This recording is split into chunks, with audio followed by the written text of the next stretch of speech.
अध्याय 8.2। अब इसमें अध्याय 8.2 पढ़ने से पहले आपको ये त्रिकोणीय अनुपातों की सारणी बनाना आना चाहिए। अगर ये सारणी आपको बनाना आता है तो 8.2 प्रश्नावली के सवाल आप हल कर सकते हो, वरना सवाल हल नहीं हो पाएंगे। तो देखो, सबसे पहले हम इस सारणी को बनाना सीखते हैं। आपको क्या करना है, सारणी को बनाना सीखने के लिए 5 मान याद, त्रिकोणमितीय अनुपात की ये सारणी हमको बनाना आना चाहिए। तो देखो, सबसे पहले आपको करना क्या है, साइन के 5 मान याद करना है। अगर आपने साइन के 5 मान याद कर लिए तो ये सारणी आपकी पूरी कंप्लीट हो जाएगी। साइन 0 का मान याद करना है, साइन 30 का मान याद करना है, साइन 45 का याद करना है, और साइन 60 का और साइन 90 का। अगर ये मान आपको याद है 5 तो ये सारणी आप पूरी बना सकते हो। देखो, सबसे पहले साइन 0 का मान होता है 0, साइन 30 का मान होता है 1/2, और साइन 45 का मान होता है 1/√2, और साइन 60 का मान होता है √3/2, और साइन 90 का मान होता है 1। ये 5 मान आपको याद करने हैं। साइन 0 का मान 0, साइन 30 का 1/2, साइन 45 का 1/√2, साइन 60 का √3/2, और साइन 90 का मान 1। ये 5 मान याद करने में आपको शायद 2 मिनट लगेगी। 2 मिनट में आप ये पूरे मान याद कर सकते हैं।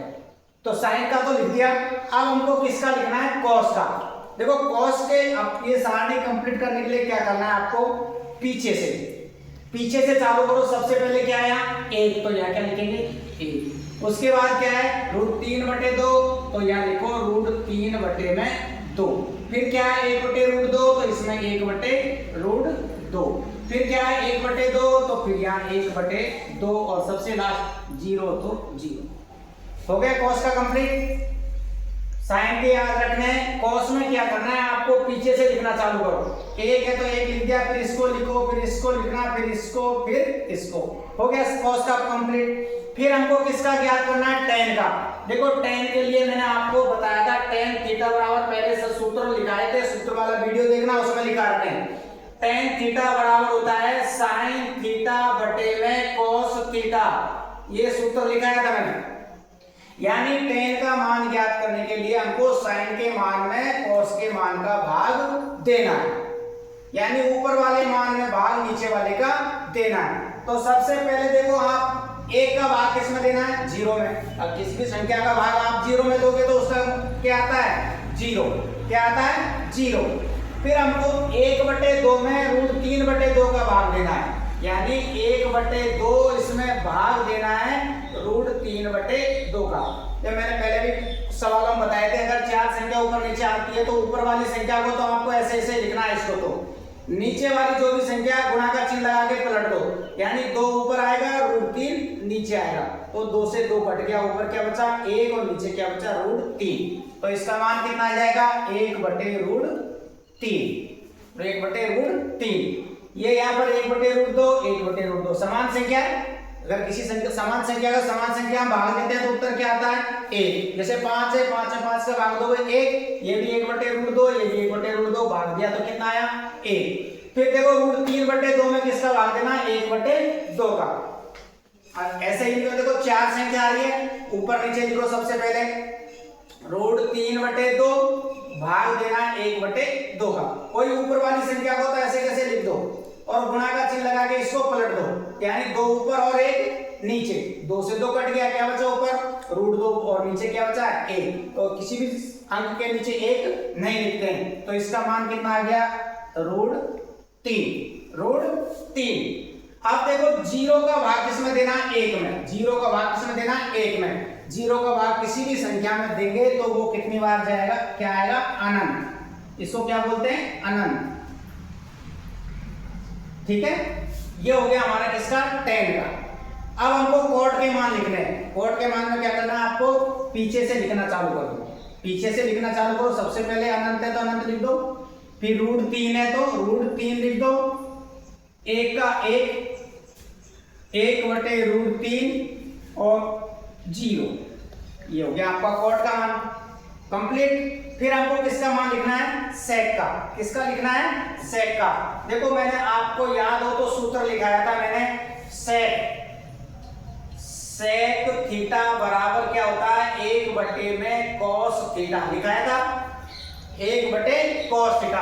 यानी सेक के मान में हमको जो कॉस वाली लाइन है उनके मानों को उल्टा करना है। 1/, cos है यानी इनको उल्टा करना है। एक का उल्टा करेंगे तो क्या आएगा, एक ही आएगा। अब इसको उल्टा करो √3 और 2 को, तो 2 तो ऊपर चल जाएगा, √3 नीचे, यानी 2 ऊपर 4। इसको उल्टा करेंगे तो 2 ऊपर आएगा और √3 नीचे आएगा।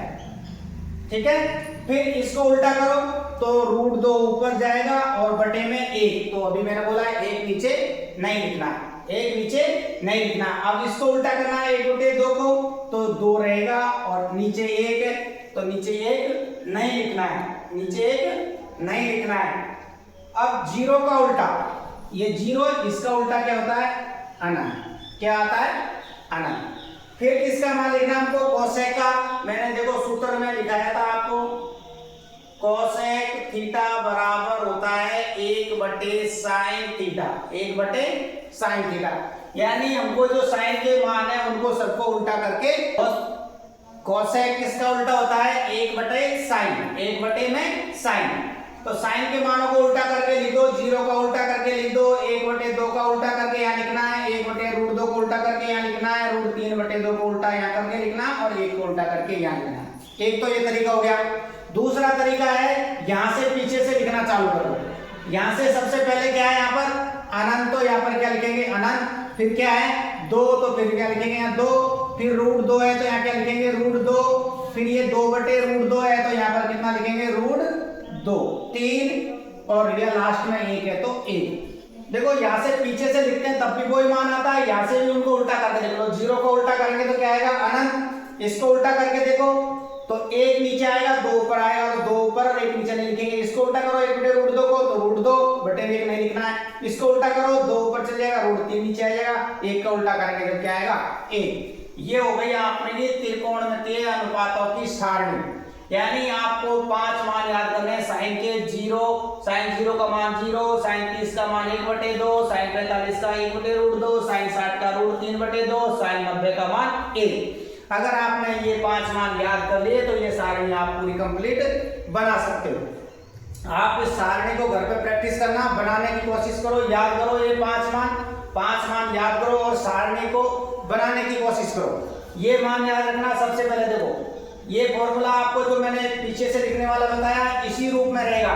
पहले साइन, फिर कॉस, फिर टेन, फिर कॉट, फिर सेक और कोसेक। आपने इनको उल्टा सीधा कर दिया तो फिर जो सीक्वेंस बताई मैंने पीछे से लिखने वाली वो सीक्वेंस, वो ट्रिक आपकी काम नहीं करेगी। इसलिए आपको ध्यान रखना है कि सबसे पहले साइन लिखना है, फिर कॉस, फिर टेन, फिर कॉट, फिर सेक और फिर कोसेक। तो इसी रूप में आपको इनको लिखना है। उसके बाद इस सारणी को आपको बनाना है। अब इस सारणी से संबंधित सवाल हम कल पढ़ेंगे 8.2 के, जो इसी के ऊपर आधारित है। इसी सारणी से सारे सवाल हल होने वाले। तो आपको इस सारणी की प्रैक्टिस करनी है। कल हम इससे संबंधित सवाल पढ़ेंगे।